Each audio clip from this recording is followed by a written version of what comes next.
কিন্তু পান খেয়ে তো পুরি বানায় দিচ্ছেন কেন? পান মজা পান না না না, এটা তো এনার্জি এনার্জি ফিরে আসে, তাই না? আচ্ছা, আমার কাছে আছে, আগে আসছে আগে আসছে।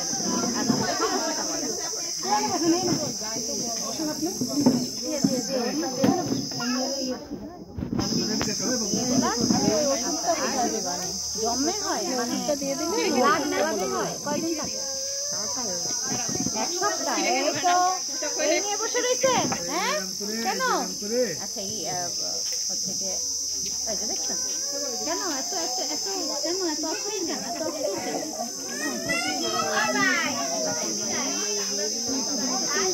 খবর মরে গেল না না না না না, চিন্তা করা যাবে না। ভালো নিজেরে নিজেরে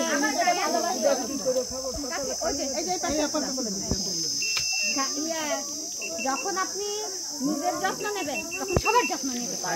আপনি যেরকম ঠিক থাকে দুর্বল থাকে, হ্যাঁ, তো আপনার যেহেতু আপনার আয়রনের একটু ঘাটতি, ঠিক আছে আপা, তাহলে আপনি বাসায় বসে আয়রনের জন্য কি করবেন? বিট আছে, গাজর আছে, এগুলো আয়রন ডেফিসিয়েন্সি দূর করবে আয়রনের জন্য। হ্যাঁ, আপনার পাওয়া যাবে বিট। আচ্ছা, বিটের রসটা আপনি কখন খাবেন? আপনার একটু ব্লাড আয়রনের একটু কম ঘাটতি, ঠিক আছে, এই জন্য আপনার বেশি শরীরটা বেশি অস্থির হয়ে গেছে। তো এখন আমরা তো আপাতত একটা দিয়ে দিচ্ছি, কিন্তু আপনি বাসায় বসে রেগুলার আপনার বিট আর তো খেতে কি লাল শাক খাবেন, প্রয়োজনে আপনি ভাতের মাইটটা খাবেন, হ্যাঁ।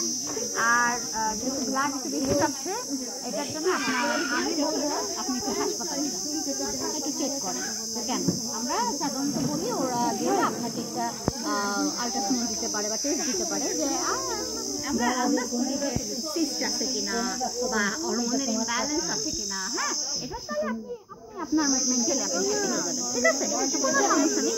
আর খাওয়ার পরে সবসময় কখনো গরম কিছু খেয়ে নেন, আয়রনের আরো